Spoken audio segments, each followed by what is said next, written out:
যেটো আমাৰ annual sports গ্ৰাম আহে তাৰ বাবে এখন স্পেচিয়েল কমিটি গঠন কৰিবলৈ তেওঁ কৈছে।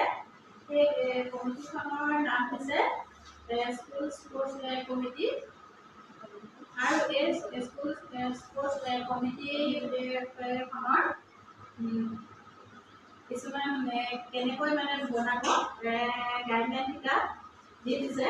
সেইমতে বনোৱা হয়। প্ৰথম হেড থাকিব বা হেড বা প্ৰিন্সিপাল চেয়াৰমেন হিচাপে থাকিব। তাৰপিছত one physical education teacher incharge responsible person having basic understanding of sports সেইজন হ'ব নডেল টিচাৰ। এতিয়া আমাৰ নডেল টিচাৰ হিচাপে আমাৰ স্কুলৰ পৰা